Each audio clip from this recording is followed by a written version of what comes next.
आमचा मोरणा भाग पूर्वीपासूनच आमदार शंभूराज देसाई साहेब आणि शिवसेनेवर प्रेम करणारा हा मोरणा विभाग आहे।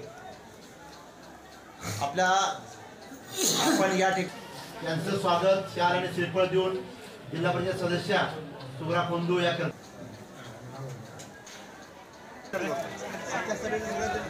केला। अरे वा वा, मला आता साहेबांना निवडून आणायचं आहे।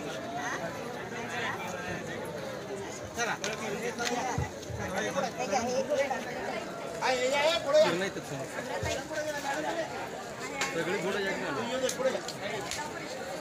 बाय समोर बघा,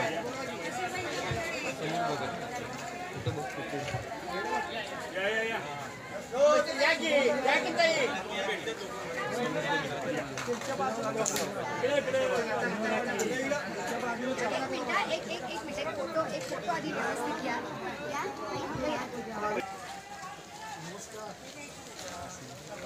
नमस्ते ताई, नमस्ते। पुढे हे बघ, वहिनी पुढे।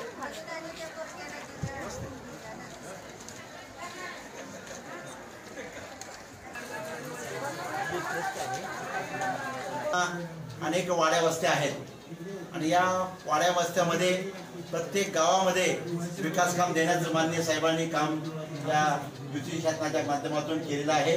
गेली 4.5 वर्षामध्ये 14 पासून ते आत्ताच्या 19 फेब्रुवारीपर्यंत अनेक गावामध्ये विकास काम देण्याचं महत्त्वपूर्ण निर्णय माननीय साहेबांनी केलेला आहे। आता आपल्याला आपल्या तालुक्यातील आपल्या मातृभूमीतील जसं त्यावेळेला आनंदराव पाटील खासदार होते, आनंदराव चव्हाण खासदार होते, त्यानंतर प्रेमिला काकी होत्या, त्यानंतर आपले पृथ्वीराज चव्हाण साहेब होते, त्यानंतर श्रीनिवास पाटील लाभले, त्यानंतर आता आपल्याला या तालुक्यामध्ये आपल्या मुंद्रगावचे सुपुत्र सन्माननीय नरेंद्र पाटील साहेब एक उमेदवार म्हणून आपल्याला लाभलेला आहे। या तालुक्याचं आमचं भाग्य आहे। त्याप्रमाणे आपल्याला सर्वांना तळमळीनं काम करायचं आहे। आम्ही साहेब तुमचं पाटील साहेब तुमच्या यंत्रणेचं आम्ही पाहिलं की खरोखर अत्यंत कार्यक्षम तुमची यंत्रणा आहे। अत्यंत सूक्ष्मपणाने तुम्ही काम करत आहात, याबद्दल आम्हाला तुमचा गौरव करावा असं वाटतो। अशा पद्धतीचं काम करण्यासाठी आम्ही सर्वांनी शिकलं पाहिजे। अत्यंत सूक्ष्म पद्धतीनं यंत्रणा कशी राबवली पाहिजे, हे जसं मुंबईमध्ये शिवसेना भाजपा ज्याप्रमाणे गटनिहाय काम करतं तशा पद्धतीचं काम करण्याची तुमची पद्धत आहे, अत्यंत आम्हाला किती प्रेरणादायी आहे। आणि उद्या येणाऱ्या तुम्ही आम्ही मिळून आम्ही तर आमचं शब्द पाळणारच आहे, आम्ही तुमचं काम करणारच आहे। तुमचं म्हणजे आमचंच काम आहे। नरेंद्र पाटील साहेब आमचे शिवसेनेचे आहेत, साहेबांचे आहेत, सर्वांचे आहेत, या तालुक्याचे आहेत। हे आम्हाला काम करणं आमचं अर्ध कर्तव्य आहे।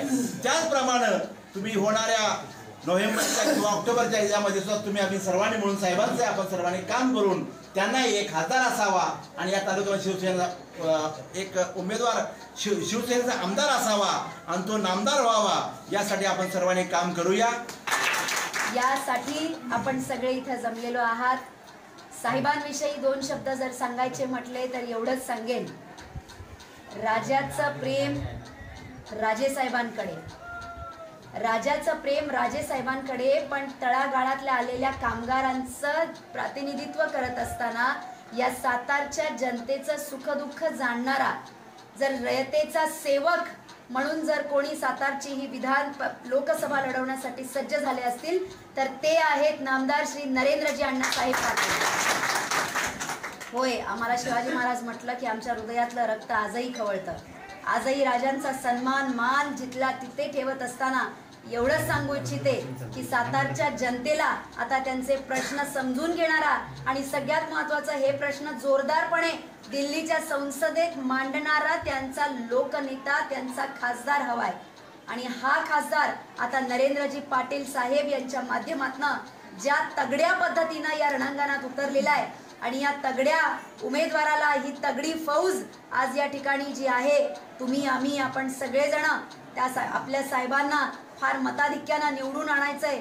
हा नुसता वादाच नाही तर मी असं म्हणेन, आता जसं आपण सांगितलं की लगेचच आपली विधानसभा येते, आपल्या सगळ्यांना ही रंगीत तालीम जरी असली तरी सुद्धा मी असं म्हणेन की सनबूरच्या मागच्या 6 महिन्यांपूर्वी एक सनबूरचा मेळावा झाला आणि या मेळाव्यामध्ये आमदार साहेबांना नामदार असं म्हणत असताना कॅबिनेट मंत्रीपद मिळालं आणि साहेब कैलासवासी आमदार अण्णासाहेब पाटील आर्थिक विकास महामंडळाचे अध्यक्ष झाले. अध्यक्ष झाल्यानंतर जेव्हा पाटणचे हे सुपुत्र आज पहिल्यांदा त्यांच्या गावी आले त्यावेळेस त्यांचा पहिला सत्कार, अभिमान वाटतो सांगायला. साहेब खरं सांगायचं झालं तर राष्ट्रवादीचे आमदार होते. त्याच्यानंतर माननीय सन्माननीय मुख्यमंत्री साहेब श्री देवेंद्रजी फडणवीस यांच्या विचारांची प्रेरणा घेऊन भाजपमध्ये खरं तर त्यांचा प्रवेश झाला नव्हता, पण कुठंतरी ते भाजपवासी आहेत असं आपल्या सर्वांना वाटत होतं.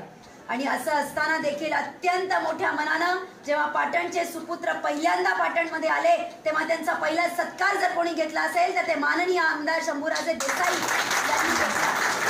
आणि याचं आजही कौतुक आमच्या माथाडी कामगारांना, आम्हाला कुटुंब म्हणून तर आहेच, पण ताई पुढे जाऊन सांगते की कदाचित त्या भाषणामध्ये दोघांनी एकमेकांना दाखवलेली युती आणि याच्या पुढं युतीचा हा रणसंग्राम पाटणमध्ये नेहमीच पाटणच्या विकासासाठी, पाटणच्या लोकांसाठी राहील हे त्यांनी दिलेलं पाटणच्या जनतेला आश्वासन. आणि मला वाटतं कुठेतरी नियती हे सगळं बघत असते.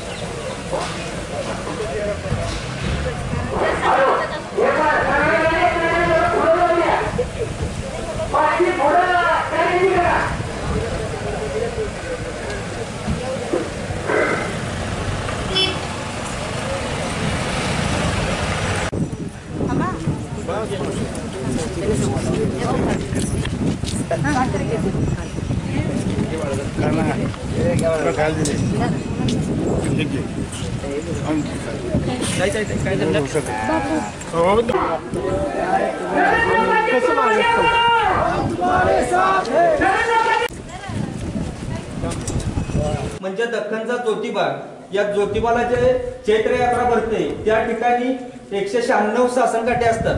आणि हे मोर्चे होत असताना त्यांच्या वडिलांची फार मोठी पुण्य आहे. 1981 पासून त्यांनी हा लढा लढलेला आहे. प्रसंगी इथं बसलेल्या कित्येक जणांना माहिती नसेल की ज्या वेळेला हे आघाडी सरकार होतं, काँग्रेस राष्ट्रवादी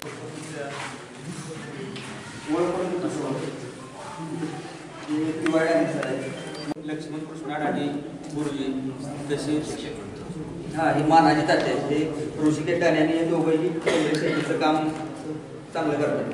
ते उभे ते राहू.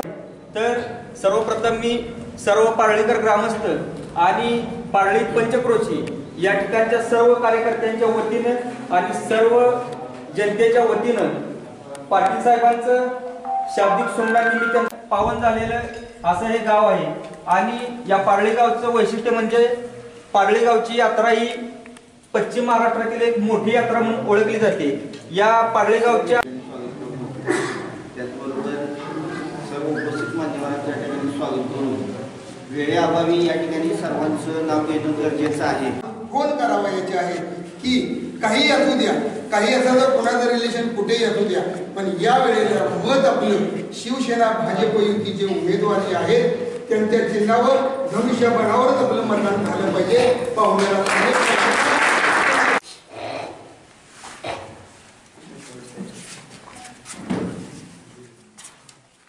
सगळा कारभार यांनी बघायला पाहिजे. मला घाम काढतो घाम निघाल्याशिवाय माणूस चावून निघत नाही ना.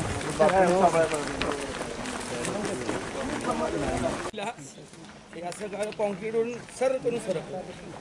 पण पाटील आता शूजच घाला रोज. हो, पण ते मी नाही घातले मला. नाही आता रोज शूज.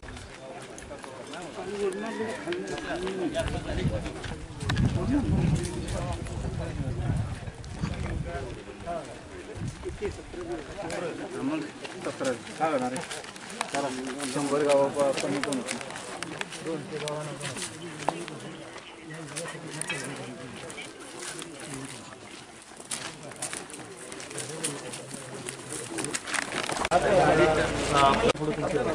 आणि ऐका ते ठरून सांगा आम्हाला किती खेळते. आता फक्त जावली घेतलं का? 5 जण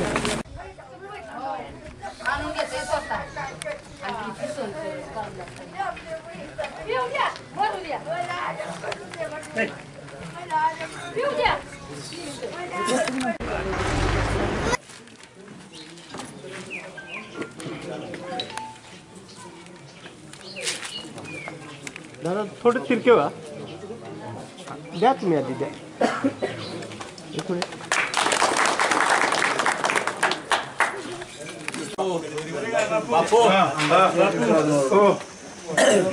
मिळून माणसं इथंच बोलव ना.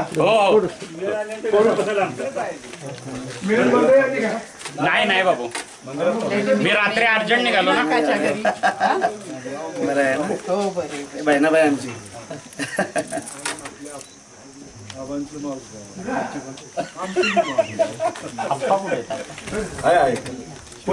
हो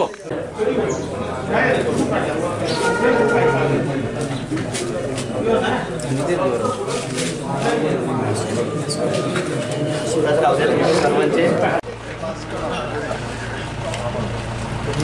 सगळ्यांना या मतदारसंघ फार मोठा आहे मला कल्पना नाही. तर साहेब म्हणते मला लावणी तालुक्याच्या प्रत्येक गावामध्ये जाऊन यायचे. हां माझं कर्तव्य आहे की सगळ्यांपर्यंत तो आवाज बोलवा. हा जिल्ह्यावर